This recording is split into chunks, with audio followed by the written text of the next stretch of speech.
عزيزي المشاهد، ادعمونا بالضغط على اشتراك وفعل الجرس ليصلك كل جديد واضغط على جيم، وشكرا لكم. مشاهدينا الكرام، السلام عليكم ورحمة الله تعالى وبركاته. مرحبا بكم في الحلقة 93، وهي خاصة بتطبيق اللغة الفرنسية، أي تكلم باللغة الفرنسية بسهولة. إذا مشاهدينا الكرام، يجب أن تتابعوا جميع فيديوهات برنامج تعلم اللغة الفرنسية لتستطيعوا التكلم وكتابة وقراءة اللغة الفرنسية. إذن درس اليوم سيكون حول كيف نسافر عبر القطار وكيف نتحاور مع موظفي محطة القطار. إذن مثلا سنسأل: متى يغادر القطار التالي إلى باريس؟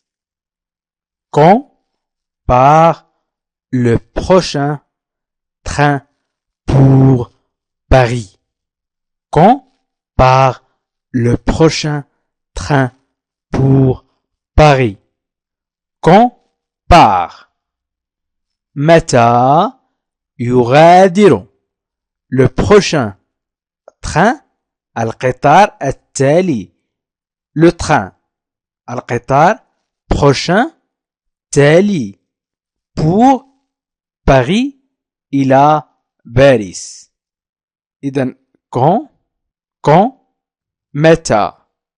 عندما تكون في جملة استفهامية أي une phrase interrogative فإننا نقول أن quand تعني متى، وعندما تكون في جملة إخبارية تعني عندما. إذن هنا تعني quand متى. par وهو le verbe partir conjugué au présent أي مصرف إلى الحاضر. الفعل يغادر مصرف إلى الحاضر. le prochain التالي أو القادم، أو نقول le précédent وهو الذي مضى. train le train القطار. pour في أغلب الأحيان تسمى لي أو لأجلي، وهنا تسمى إلى. باريس وهي مدينة باريس. إذن quand part le prochain train pour Paris متى يغادر القطار التالي إلى باريس. يمكن أيضا أن نقول quand part le train، يمكن أن نحذف prochain وأيضا أن نحذف pour Paris. مثلا إذا كان القطار أمامك أو أمامك يمكن أن تقول quand part le train، يعني متى سيغادر القطار. quand part le train. يمكن أن نقول à Paris أو pour Paris. à Paris أي إلى باريس. quand part le train à Paris إلى باريس، أو quand part le train pour Paris. وإذا أردنا نقول القادم أو التالي القطار التالي نقول quand part le prochain train pour Paris. هنا استعملنا quand part. الآن سنستعمل à quelle heure. à quelle heure part le train pour Paris. à quelle heure part le train pour Paris. à quelle في أي heure ساعة أو وقت. heure تعني الساعة الترجمة الحرفية، ولكن يمكن أن نقول الوقت. par يغادر le train القطار pour إلى باريس باريس. à quelle في أي heure ساعة par يغادر. إذن à quelle heure par le train par فعل قلنا يغادر le train هو اسم قطار pour Paris إذن à quelle heure part le train pour Paris Paris يمكن أن تقول Rabat Alger ليون أي اسم أو موسكو أو مدريد أي مدينة تريدها يمكن أن تغير باريس كما تشاء à quelle heure أو quand part نقول à quelle heure أو نقول quand part le train pour Paris je voudrais un billet pour Madrid je voudrais un billet pour Madrid je voudrais أريد un billet تذكرة un billet نقول تذكرة ولكن هنا un billet pour Madrid أي تذكرة سفر تذكرة سفر pour Madrid إلى مدريد je voudrais un billet pour Madrid أريد تذكرة سفر إلى مدريد je voudrais un billet pour Madrid pour قلنا في العادة تعني لأجل أو لي مدريد هي عاصمة إسبانيا un billet تذكرة لذلك يمكن أن تقول فقط je voudrais un billet عندما تقف مثلا عند موظف محطة القطار ستقول je voudrais un billet سيقول لك إلى أين تريد السفر ستقول مثلا à Madrid أو يمكن أن تقول je voudrais un billet pour Madrid je voudrais un billet pour Madrid أو يمكن أن تقول je voudrais un aller-retour pour Londres je voudrais un aller-retour pour Londres je voudrais أريد un aller-retour أي تذكرة ذهاب وعودة تذكرة ذهاب وعودة je voudrais un aller-retour pour Londres أي إلى لندن un aller-retour pour هنا كما لو أنهم يريدون أن يقولوا pour aller à Londres ولكن تختصر ويقولون pour Londres يمكن أن نقول pour aller à Londres إذن je voudrais un aller-retour pour Londres je voudrais un aller-retour pour Londres أريد تذكرة ذهاب وعودة إلى لندن أو je voudrais un aller-retour pour aller à Londres لندن عاصمة بريطانيا combien coûte une place au train combien coûte une place au train combien كم coûte أي مبلغ une place مكان واحد une واحد un واحد ولكن للمؤنث نقول une place au train في القطار إذن هنا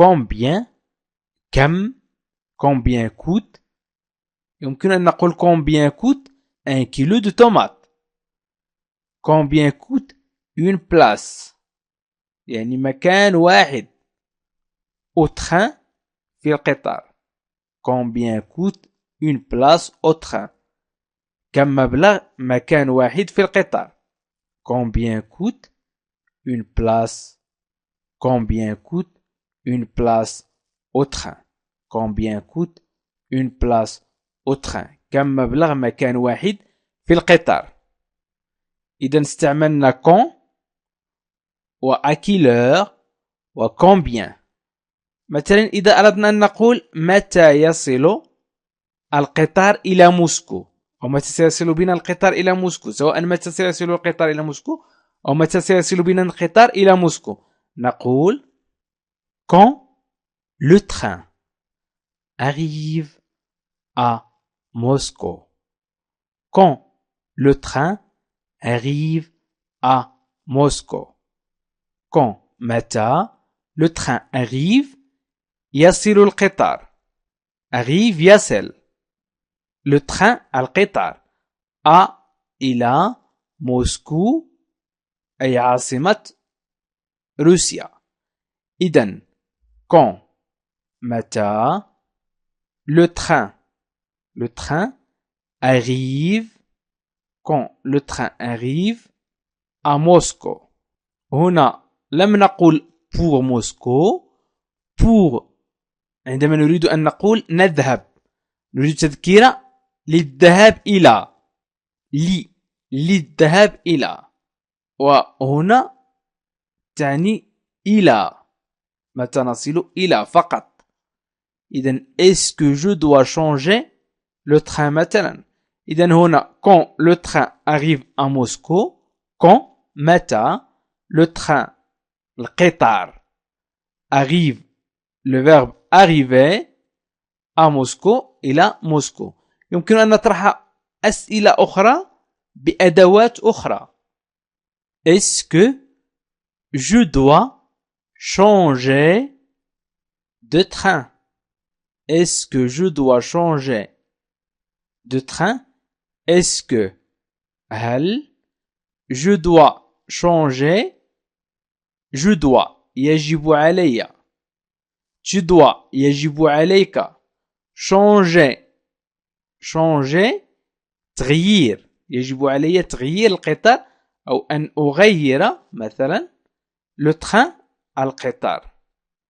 est-ce que je dois changer le train. est-ce que je dois أفرقها بالألوان وأنتم يمكنكم أيضا تفرقها بالقراءة.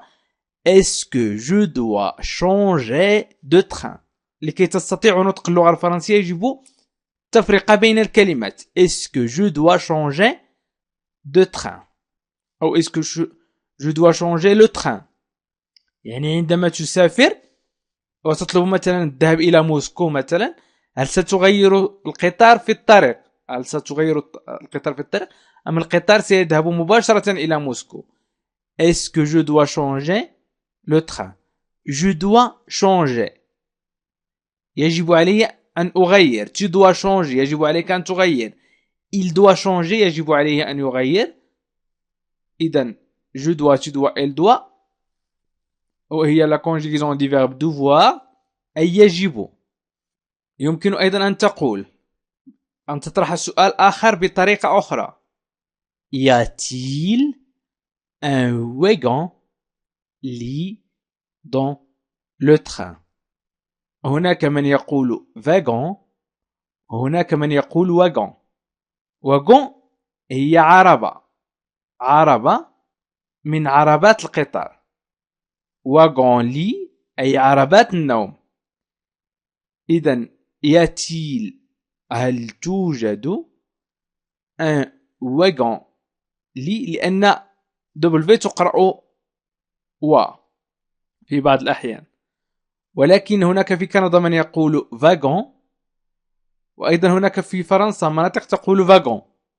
y a-t-il un wagon lit هل توجد عربات نوم dans le train في القطار. عربات نوم في القطار أو بالقطار. y a-t-il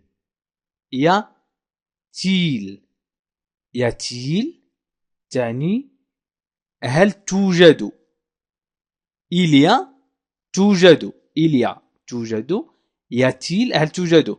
إذا عرفنا est-ce que وكان وcombien coûte وà quelle heure. إذا هناك طرق لطرح السؤال أو عبارات لطرح السؤال. y a-t-il un wagon وهي عربة. un wagon تعني عربة. لي أي سرير ولكن wagon لي المعنى أو الترجمة هي عربات النوم. wagon لي ولكن wagon تعني عربة لي سرير. dans le train في القطار أو بالقطار أو بداخل القطار.